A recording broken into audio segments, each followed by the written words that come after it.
Selamat datang di training Oracle Academy Telkom University tentang database design.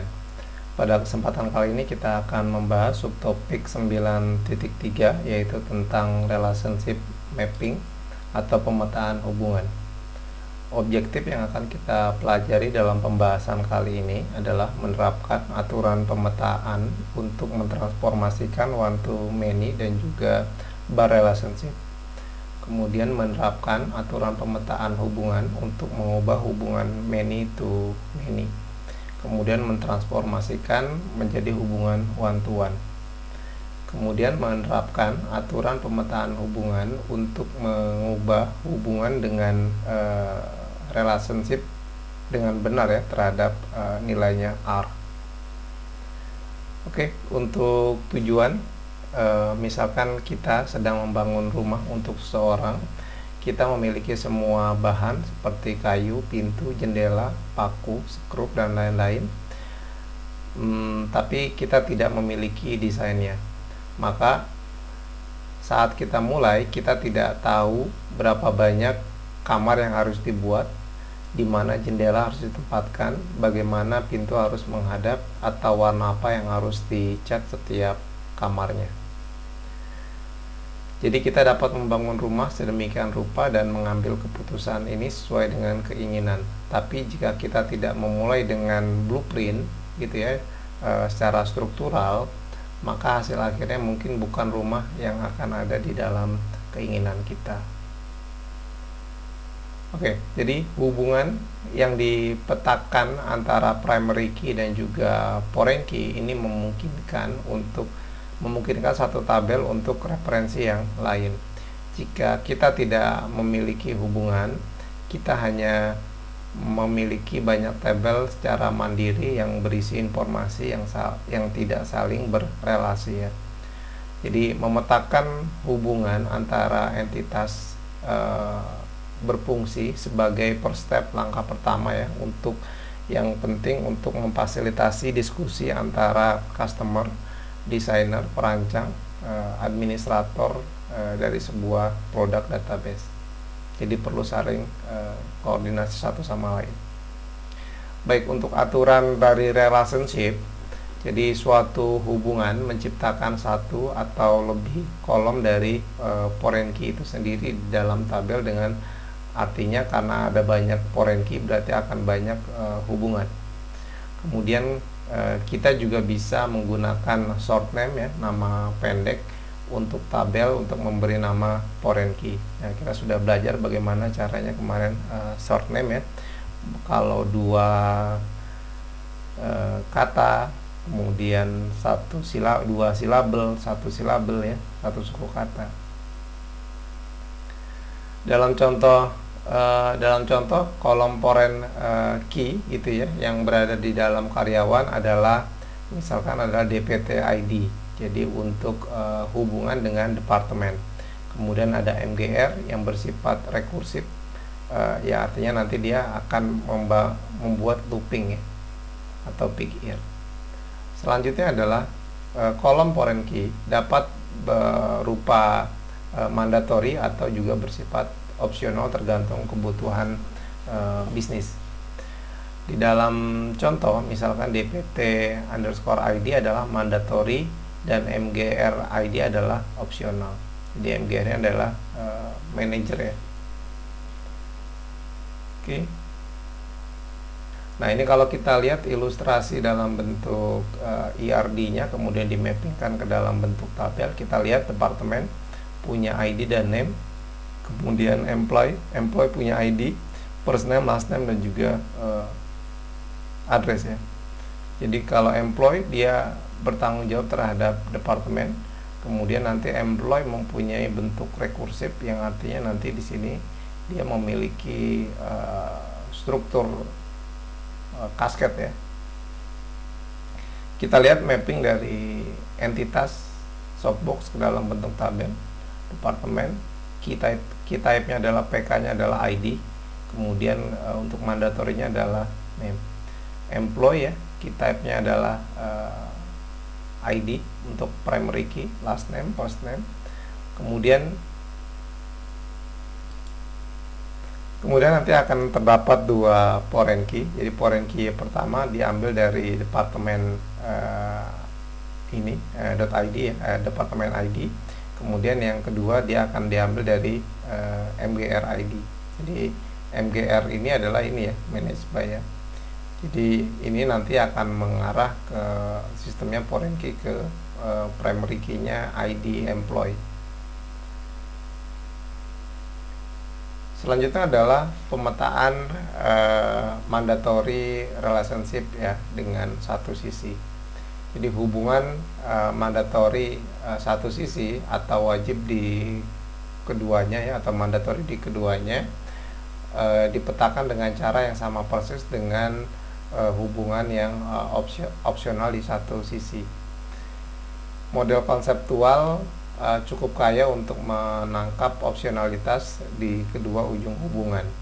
Kemudian namun model fisik terbatas ya, karena constraint foreign key-nya ya, ini dibatasi sehingga dapat menegakkan hubungan yang mandatori yang ada di banyak sisi.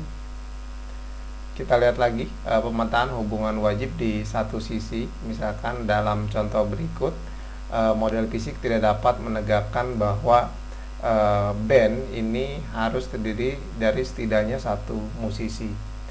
Dan opsionalitas di satu ujung harus diimplementasikan melalui pemrograman tambahan. Kita lihat di sini memberlakukan fungsinya opsionalitas, misalkan musisi dan juga ada band. Di musisi kita mapping ke sini, kemudian band juga kita mapping ke sini ya. Jadi ini kita lihat arahnya ya, one to many-nya. Di band itu punya ID dan name ya. Di sini adalah PK, kemudian dia berubah menjadi primary key ketika masuk ke tabelnya musisi. Nah, jadi mapping di musisi harus one on one gini ya. Oke, jadi nanti dari PK dia berubah menjadi foreign key. Kemudian kita akan lihat terkait mengenai mapping pada non-transferable relationship. Jadi hubungan transferabilitas dalam model konseptual berarti bahwa kolom foreign key dalam tabel database tidak dapat diperbarui ya, karena sifatnya non-transfer ya. Kemudian batasan foreign key dengan sendirinya tidak dapat memberlakukan dalam database. Pemrograman tambahan ini akan diperlukan untuk memastikan bahwa database mengikuti aturan bisnis. Jadi ini penting juga untuk mendokumentasikan aturan seperti ini sehingga tim ingat untuk menulis kode yang sesuai dan memberlakukan aturan bisnis. Nah, ini kita lihat ketika menggunakan non-transferabilitas ya. Jadi ada paycheck, ada employee. Jadi employee nanti dia akan mendapatkan cek ya, setiap periodenya ada ID-nya, ada periodnya. Jadi paycheck ini nanti tidak akan bisa diganti ketika sudah diterima. Jadi ada paycheck, nanti paycheck ini akan masuk ke akan dimasuki oleh tabelnya employee. Jadi employee PK dia akan masuk ke dalam sini. Nah, kita perlu ingat juga ya, kalau seandainya short name dari employee itu adalah EPE. Jadi dari EPE ini nanti akan ditambahkan ID di sebelah sini. Ya, jadi sudah punya nilai foreign key, primary key dan juga foreign key-nya. Nah, tapi kata dia nilai dalam kolom ini dikunci ya. Jadi foreign key-nya tidak dapat dirubah. Jadi ID-nya tidak bisa dirubah. Oke, sekarang pemetaan terhadap bar relationship. Jadi bar relationship dipetakan ke kolom foreign key ke banyak sisi ya, seperti hubungan one to many.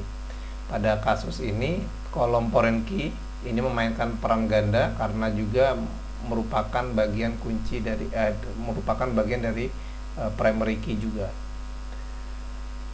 Pada contoh ini misalkan ada BAK underscore number adalah foreign key di kolom akun ya, kemudian juga mereverse kepada primary key di bank.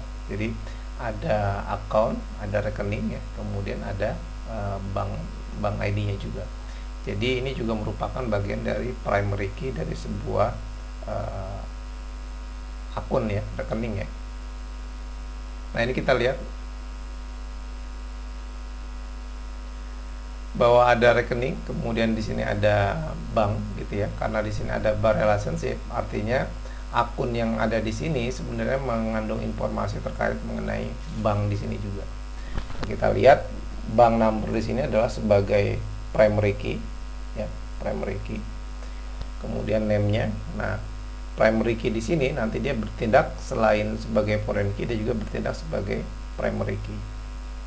Nah, sementara untuk akun di sini ini dia bertindak nanti sebagai primary key ya, number akunnya, kemudian ada balance dan ada date open. Nah, seperti ini cara menuliskan skenario untuk akun dan bank dengan konsep bar relationship.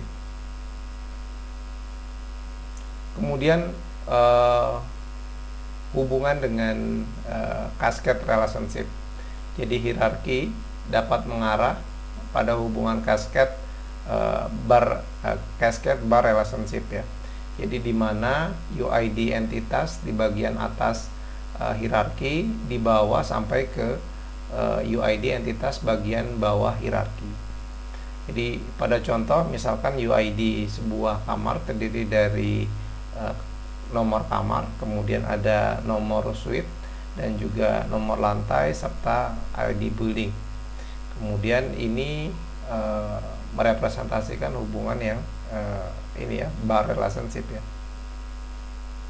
karena hubungannya cascade. Ketika dipetakan ke model fisik, hasilnya bisa menjadi nama kolom foreign key yang sangat panjang karena menggunakan nama singkat dari tabel asal sebagai awalan. Terus konvensi yang disarankan adalah untuk tidak pernah menggunakan lebih dari 2 tabel prefix ya. Nah, jadi kata kuncinya adalah ini ya, tidak pernah menggunakan lebih dari 2 tabel prefix untuk kasusnya cascade. Dalam contoh berikut, foreign key ini adalah di dalam sebuah kamar gitu ya, yang berasal dari gedung. Ini nanti dia akan mempunyai nama SU, BDG ID, kemudian yang dia sebenarnya berasal dari SU, floor, BDG, dan ID. Nah, ini kita lihat asalnya dari mana, kita akan paham setelah kita membaca ininya ya, mappingnya ya. Nah, ini kita lihat bahwa ini entitas cascade. Misalkan yang paling tinggi adalah building punya primary key ID. Kemudian karena di sini bar relationship, maka floor di sini mempunyai selain number floor, dia punya ID building juga.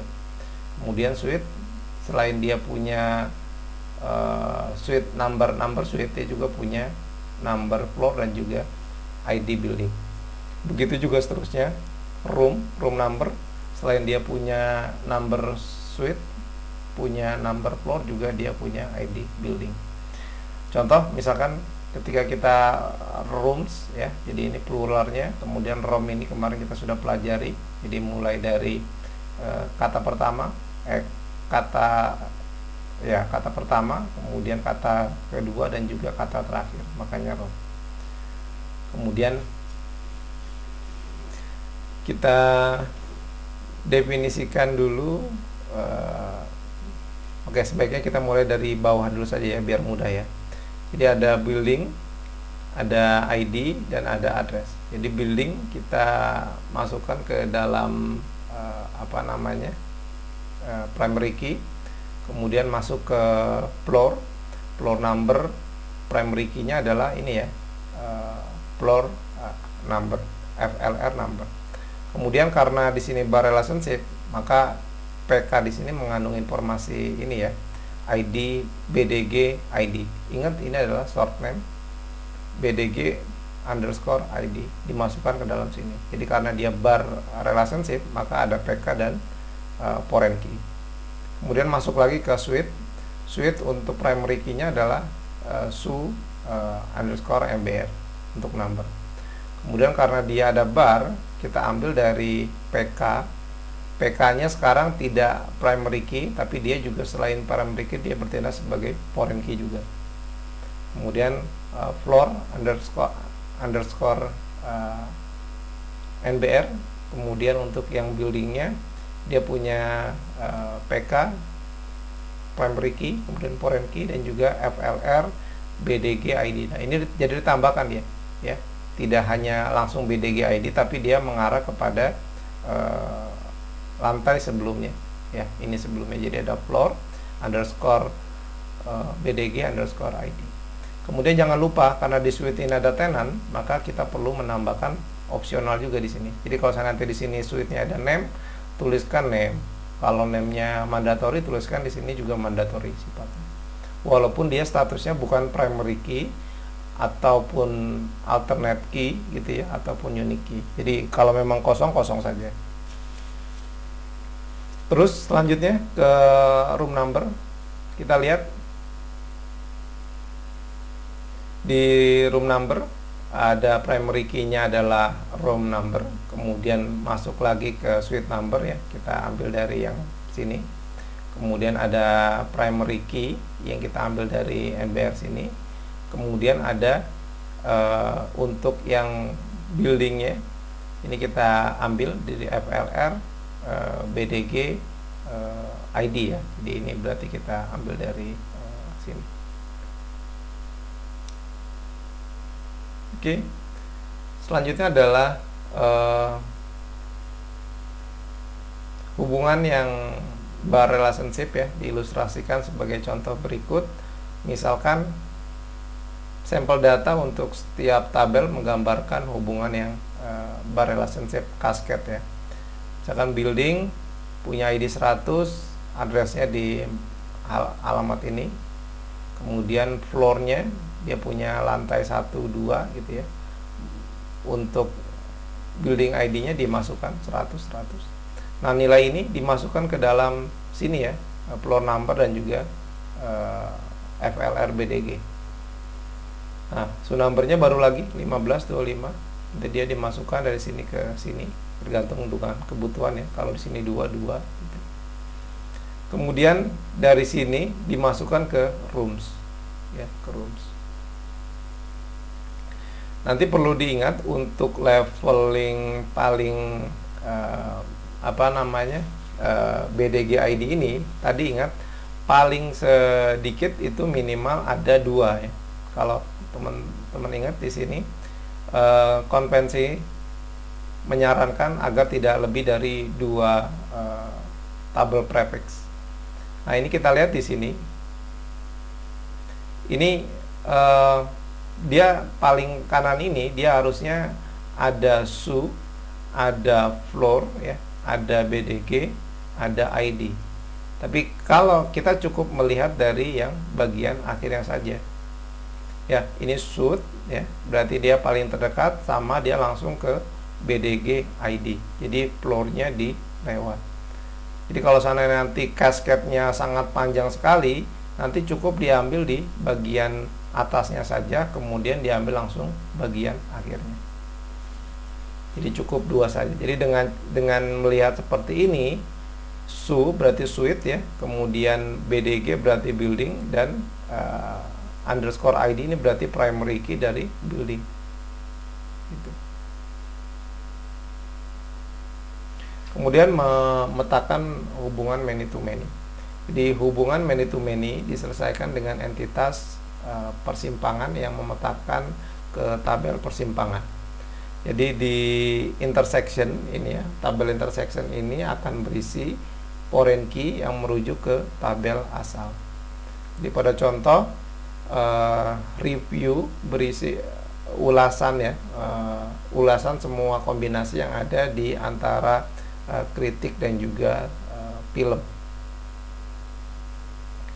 Nah ini adalah modelnya, model IRD-nya ada kritik, ada movie, ada review. Nah ini kita langsung saja dapat dengan mudah. Kritik nilainya adalah ID dan name ya, PK-nya adalah ID, movie juga sama ID.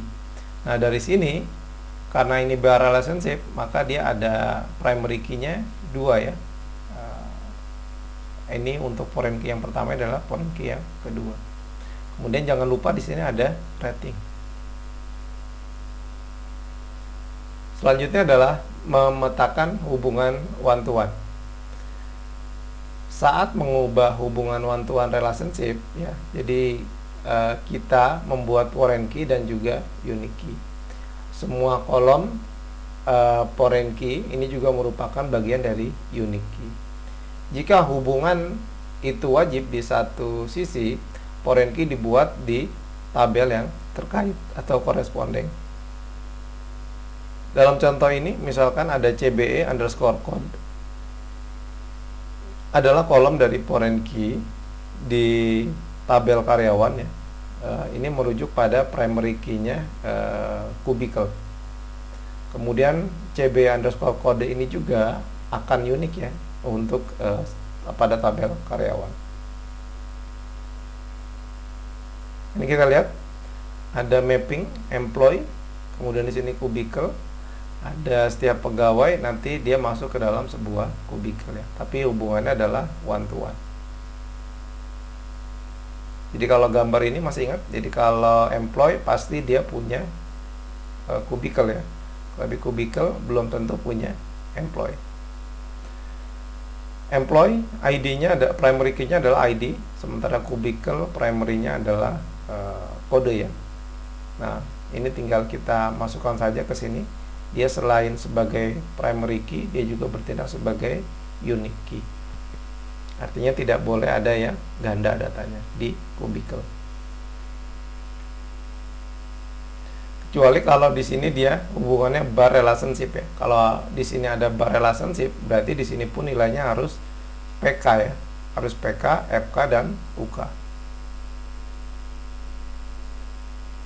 Kemudian opsional 1 ke 1.